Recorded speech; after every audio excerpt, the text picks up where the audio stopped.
La Copa Libertadores es por mucho el título más soñado a nivel de clubes por los mexicanos. Pocos han sido los que han llegado hasta el final. Hace 10 años, Chivas lo había conseguido. Sin embargo, una serie de decisiones terminaron por matar todos los sueños. Lastimosamente, el peor enemigo venía desde casa. Conoce el día que sabotearon la final de Chivas en Libertadores. Luces, micrófonos, que comience el salseo.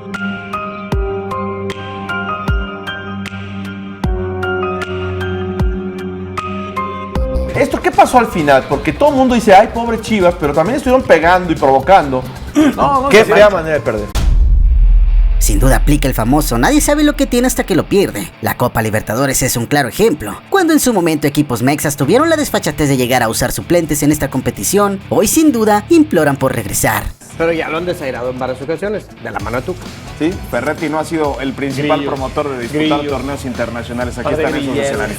Hace 2 días se cumplieron 10 años de aquel momento en que las Chivas estuvieron a 180 minutos de hacer historia, que con un equipo enteramente armado de mexicanos, sin duda pudo haber tenido un significado mayor. Esta es la historia de cómo el Club Guadalajara vio truncado el sueño por su propio dueño. Te urgía regresar a Copa Libertadores, ¿no?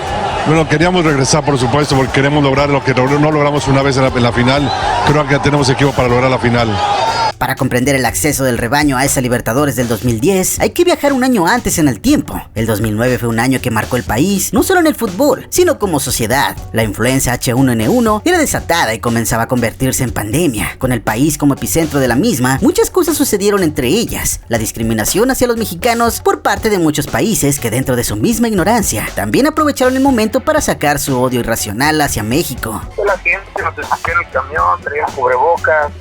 Algún día, previo al partido o en el entrenamiento del estadio, llevaron una cabeza ahí de marrano. Aquella Libertadores del 2009, 3 equipos mexicanos tuvieron la oportunidad. Pachuca quedó en la primera fase, siendo eliminado en el repechaje, mientras que San Luis y Chivas hicieron su tarea, quedando los dos en segundo lugar de su grupo, ganándose así el pase a la siguiente ronda. Los octavos de final, sin embargo, la pandemia de ese año provocó que los equipos mexicanos tuvieran que salir de dicha competencia, pues los clubes sudamericanos no estaban dispuestos a viajar al país por miedo a un contagio. Esta historia de manera más detallada la tengo en otro video que te dejo en la tarjeta.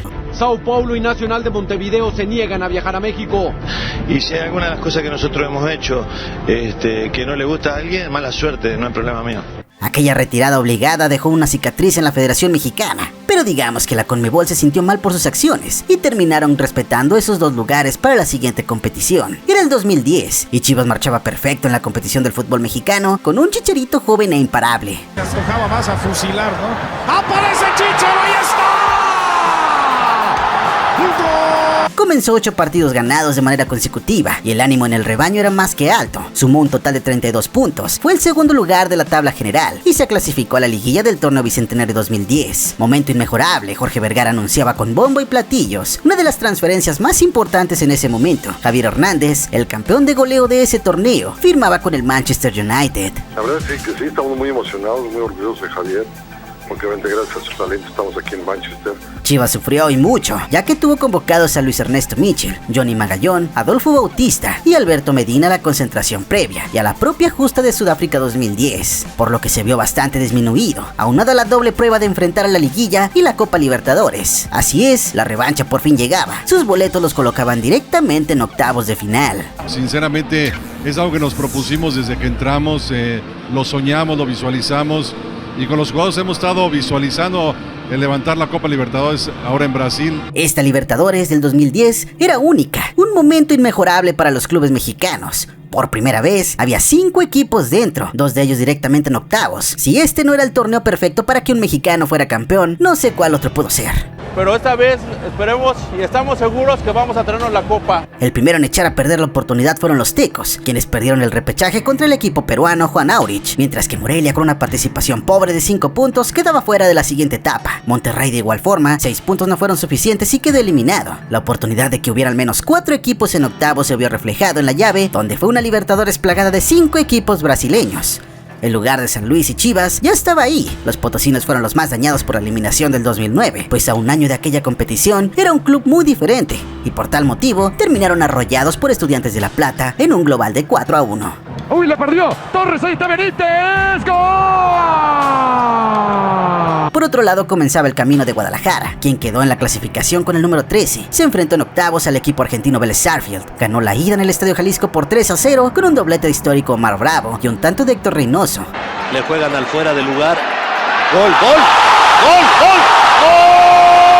En la vuelta el rebaño perdió por 2-0 y terminó sufriendo, pero le alcanzó para superar dicha instancia. En cuartos de final se enfrentaron por primera vez a un equipo paraguayo e invicto en el torneo, el Libertad, y el partido de ida, nuevamente los rojiblancos lograron una contundente victoria de 3-0. ¡Ah, qué buena todavía, Michel! ¡Gol! En el partido de vuelta, celebrado en el Estadio Defensores del Chalco de Asunción, Paraguay, el Guadalajara, a pesar de haber sido derrotado 2-0, logró por tercera vez su pase a semifinales del torneo más importante de América. Y lo más destacado es que lo hizo con la mayoría de sus jugadores formados en sus fuerzas básicas. Luego de esa llave, la Libertadores tuvo un parón, se interrumpió para dejar pasar al señor de las competiciones. El Mundial, Sudáfrica, daba comienzo.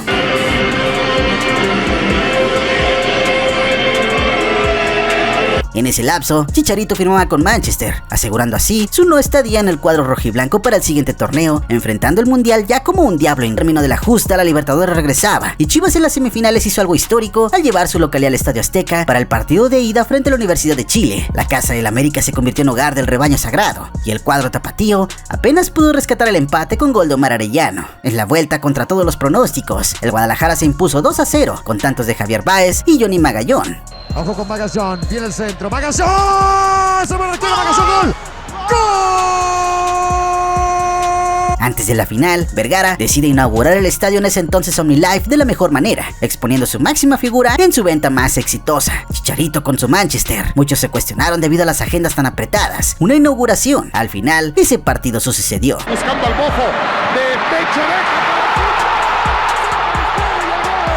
Llegaba a la final contra el Internacional de Porto Alegre. Pese a la salida de Javier, la estrella goleadora que había emigrado al balompié inglés, el equipo de José Luis El Güero Real tenía un ataque temerario conformado por Omar Bravo, Marco Fabián y Adolfo El Bofo Bautista. Este último fue el encargado de inaugurar las cifras con un cabezazo desde fuera del área, justo a unos segundos de terminar la primera parte. Sin embargo, para el segundo tiempo, la escuadra de Porto Alegre le imprimió intensidad a su ataque y apagó los sentimientos de gozo. En tan solo 4 minutos se concentraron 2 anotaciones que mancharon el papel del conjunto mexicano en casa. Para los rojiblancos, Leandro, pibe, hágalo,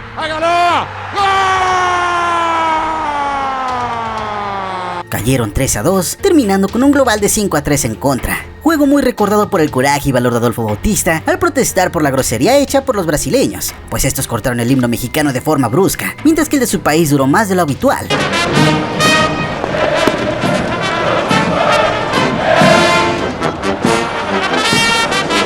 Se estaba dando el himno de México, ¿sí? Y parece que el himno de México en la mitad de camino se lo cortaron.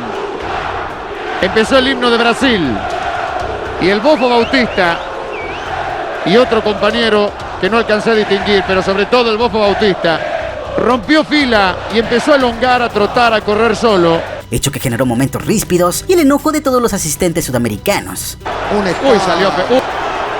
Luego de aquella derrota, queda analizar cuáles fueron los errores. El común denominador se llamó el mismo Jorge tiempo después admitió que fue un error no pensar en la Libertadores a la hora de dejar ir al delantero. Está marcando casi un gol por partido en el Manchester United. Seguro su contribución podía haber sido importante contra el Inter. Quizá nuestro único error fue no conseguir que Javier continuara en Chivas hasta el final de la Copa.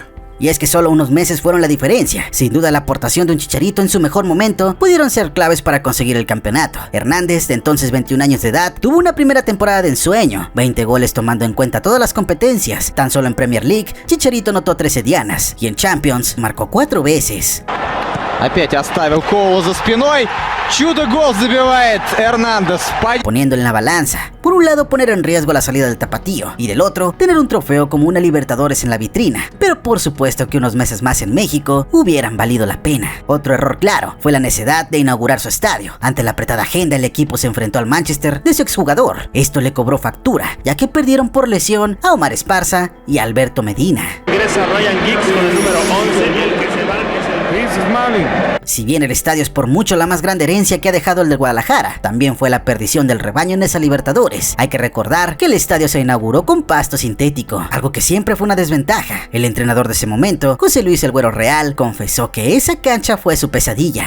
Todo el tiempo que estuvo el sintético fue un rival más. No fue coincidencia de que los partidos que jugamos en el Estadio Azteca y en el Jalisco en esa Libertadores ganáramos jugando bien. Algo que le pedimos a Jorge Vergara fue que de alguna manera pudiéramos jugar en el pasto natural. Esa era una solicitud nuestra. Nosotros cada vez que jugábamos en el OmniLife batallábamos mucho para adaptarnos a la cancha. No era una cancha que se prestara para el estilo del fútbol de Chivas. Nos tocaba enfrentar a rivales muy difíciles, pero era una cancha que todavía no dominábamos.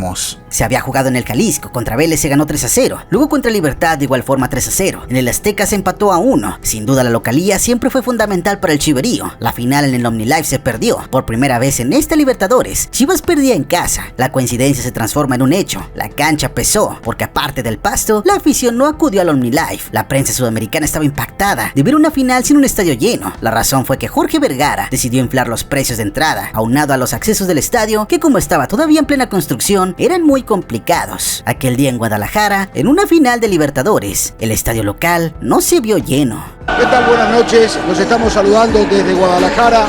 El estadio es el de Chivas y aquí van a jugar la primera final de la Copa Santander Libertadores. Vergara, con todo lo que era su decisión, dijo: ya hicimos partidos fuera de nuestro estadio, la final merece toda nuestra gente, y un estadio con un escenario como el nuevo estadio de Chivas merecería sin ninguna duda ser el centro de atracción para disputar la final. Y la verdad es que es algo muy emocionante, nos llena mucho orgullo porque son puros mexicanos, puros chavos mexicanos. Es claro, el berrinche y necesidad de protagonismo por su magna obra fueron en parte un gran obstáculo del rebaño, quien a pesar de todo, del desmantelamiento durante el Mundial por los seleccionados, habían podido eludir todo eso y llegar hasta la final. Lamentablemente, no contaban que aparte del equipo brasileño, también tenían que jugar contra el ego de Jorge Vergara. Esa tristeza no nos las va a quitar ahorita nadie, pero vas a ver, vamos a regresar. ¿Qué opinas? ¿Crees que la final hubiera sido diferente con el Chicharito? Déjala acá abajito, me importa muchísimo tu opinión. Regálame una manita arriba, sígueme en Twitter, Instagram, únete a la secta vocerena donde lleven momazos. Comparte este video y si no estás suscrito recuerda suscríbete. Créeme, no te vas a arrepentir.